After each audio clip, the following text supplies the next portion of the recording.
Hi, this is Jennifer from Read It Again. Come join me while I read Part 1 of The Sunset Gates from the Unicorn Secret series by Kathleen Duey. Please consider subscribing, and if you enjoyed this book, hit the like button and share this video with all your friends. Hart squinted. The sky arched deep blue overhead. It curved downward to meet the circle of the horizon. There was a town in the distance. The buildings looked tiny from here. Hart called out to Davy, "Is that where we're going?" He half turned on the wagon bench and nodded. "Jordanville will be there by tonight." Hart shaded her eyes with one hand. The buildings seemed to be standing at the edge of a sea of grass. The mountains beyond them made Hart smile. They had been traveling across the plains for a month. The land was as flat as a supper plate, and she didn't like it. There had been no hills. There had been no trees. Moonsilver had been free to graze only at night. Inside the painted wagon, Moonsilver stamped his forehoof.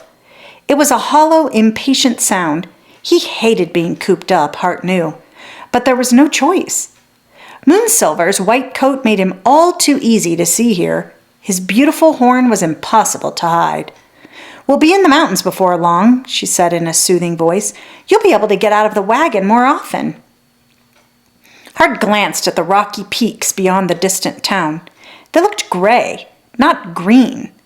Hart sighed. Benny had said there were forests farther on, but how much farther? Beyond the mountains? Moonsilver stamped again. Hart pushed up her sleeve and twisted the braided silver bracelet on her wrist. Mountains would be better than plains, but thick forests were best. It was so hard to keep the unicorn colt hidden. Would he ever be able to run free? Hart looked at the long line of gypsy wagons. Benny's bright blue one led the way. Hart's carry sack and blankets were in it. Talia's family came next. Their wagon was patterned green and silver.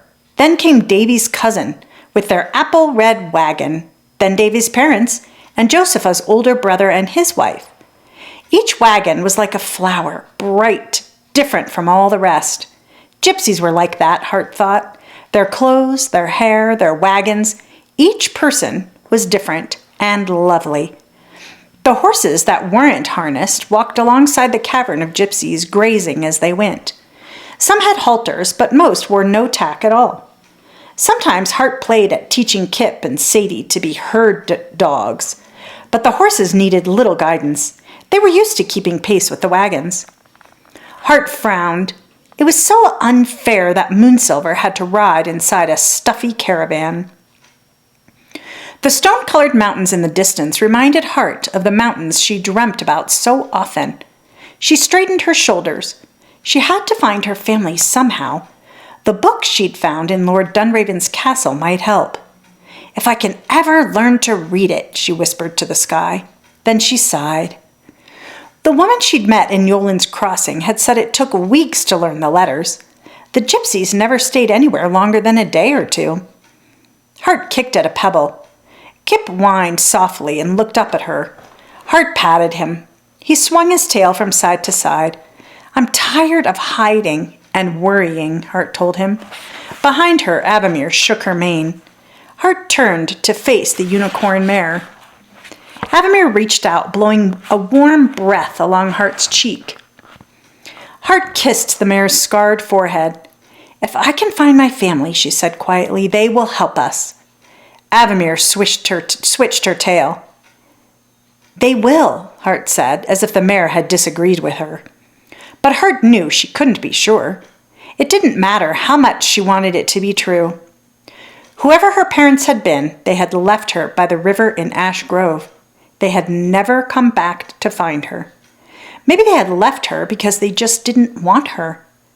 Hart flinched away from the thought, as always. She laid her hand on Kip's head. Her eyes stung. She squeezed them shut. This was no time to cry. She had to worry about Moonsilver and Avamere and Kip now, not about herself. Inside the caravan, Moonsilver struck his hoof against the planks again. "Play your flute for a while," Davy called over his shoulder. "It calms him down." Hart pulled her flute out of the shoulder case Zim had made for her. She was lifting it to her lips when she noticed tiny dark shapes on the horizon. For a long moment she stared, blinking. Then she lowered the flute. They hadn't run into anyone since they wound their way down out of Dunraven's mountains. "See the riders?" Davy asked. "Yes," Hart answered. The riders were separating, fanning out. Hart watched, puzzled and scared. Why would they do that? "Guardsmen," Davy said. "Lord Ermideus." Hart stared, wondering how he knew. Then she saw a flash of reflected sunlight. Only silvered steel sparkled like that. It was their sword scabbards. The hoofbeats got louder as the riders galloped closer. The tall grass hid the horses' legs, and they seemed to fly across the ground. "Be quiet and calm," Benny said. "I'll talk to them." Avamere nickered. Moonsilver answered from inside Zim's wagon. "Be still, Moonsilver," Hart pleaded, glancing at the approaching riders. There were 10 or more of them, all dressed in dark suits, all riding bays and blacks. Even their saddles were dark leather. "Lord Ermideus must want them to look fierce," Hart said, just loudly enough for Davy to hear. Then she pressed her lips together. The riders were close, pulling back on their reins. The horses plunged and reared, sliding to a stop. "By what right do you pass here?" a deep voice demanded. Hart's whole body went tense. No one answered. Kip whined a little, and Hart saw that the hair along his back was rising. She patted him, trying to soothe him into silence. Sadie growled once, and Josepha picked her up. Then there was only the sound of the wind. Benny walked toward the rider who had spoken. "We travel by ancient right," she said clearly as she got closer. "We travel with the permission of the wind and the sky and the dust." The rider scowled at her a moment, then grinned. "Well said," he frowned. "I know you, I think, old woman." "I am not so old I cannot recognize a boy grown up." The man laughed. "You can't possibly remember me." Benny nodded. "You once begged me to let you see the show for free. Your father wouldn't pay your way in." The man shook his head in disbelief. "You're just guessing, you."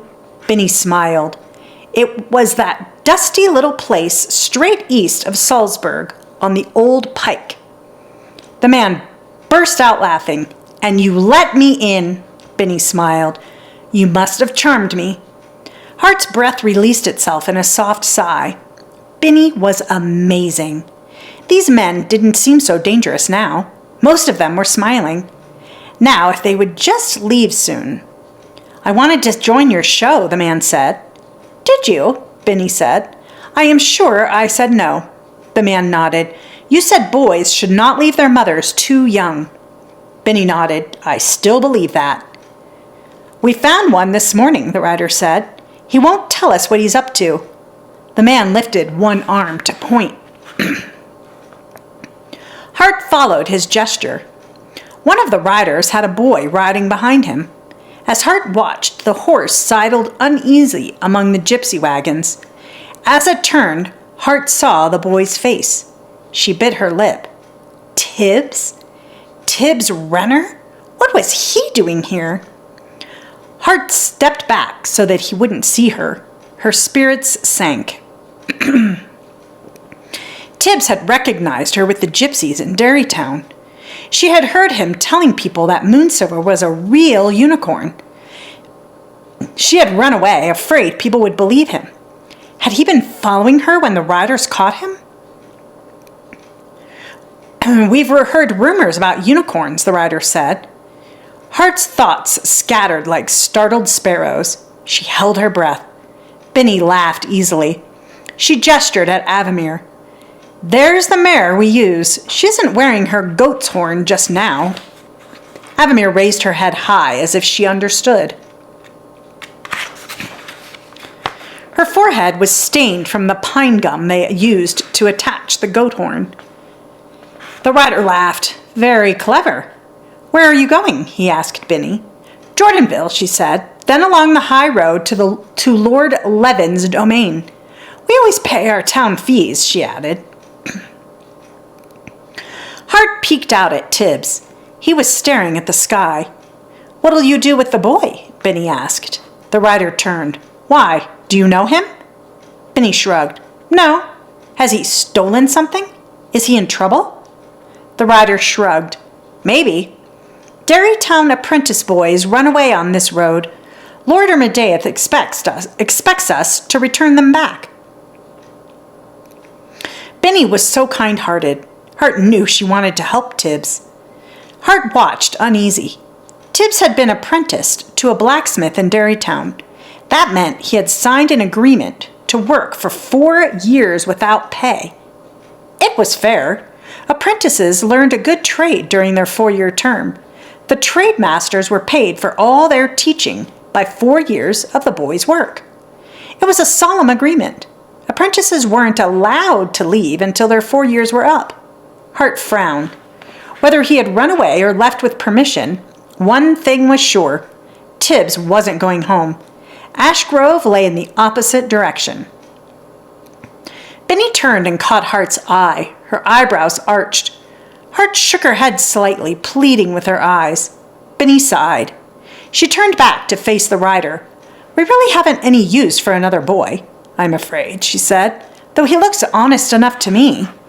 Hart saw Tibbs' eyes widen. He hadn't expected Binny to be kind. He'll be honest soon, the rider said. He laughed. A night or two in with the thieves and the fleas, and he'll be eager to tell us his plans. Without warning, Tibbs slid sideways, tumbling off the horse. He hit the ground running. Join me next time when I read part 2 of The Sunset Gates.